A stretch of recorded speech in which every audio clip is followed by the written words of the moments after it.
Hey everyone, there's a couple of legislative bills making their way through the Nebraska legislature that, if passed, they're going to have a substantial impact on the landlording and the property management community. All those details in this video.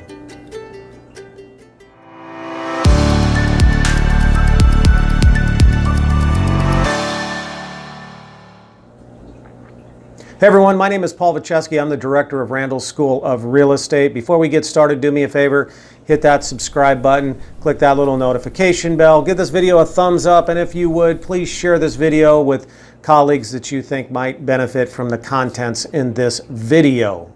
Okay, LB 1020, it was introduced by Senator Vargas of South Omaha, and this will change or add to the protected classes under fair housing. We all know we can't discriminate based on, race, religion, national origin, and those type of things, but this would include one more protected class, and it's called source of income.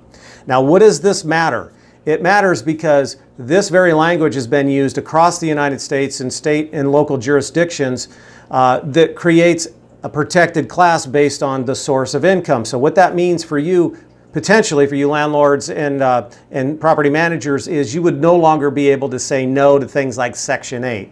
It would require you to accept Section 8 vouchers or any other type of state or local subsidized housing program.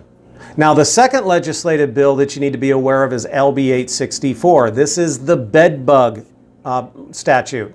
So it's been introduced by Justin Wayne of North Omaha, and it's real important to understand here, this will only impact Omaha itself. It doesn't impact any other jurisdiction outstate, which is important to get it on the books, because what we find in the legislature a lot of times is if it's Omaha specific or Lincoln specific, the outstate senators don't care and they'll just push it through and green light it.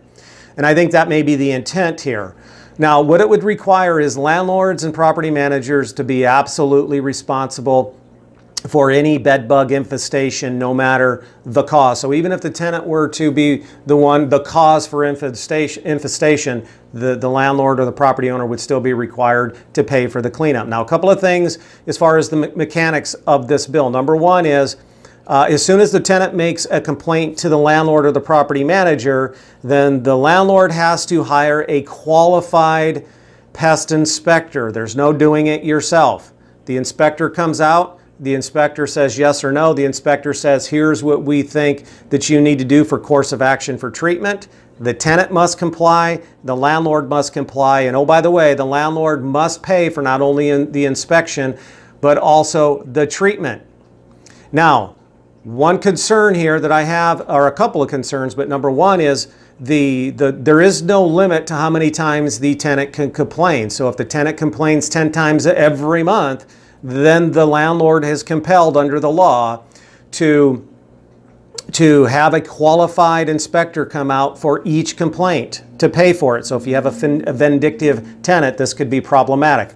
Another thing is, no matter, as I said, no matter who is responsible for bringing in the bed bugs, then the landlord has to pay for treatment. And it doesn't appear, the way that the law is written, that there's recourse for the landlord to go after the tenant.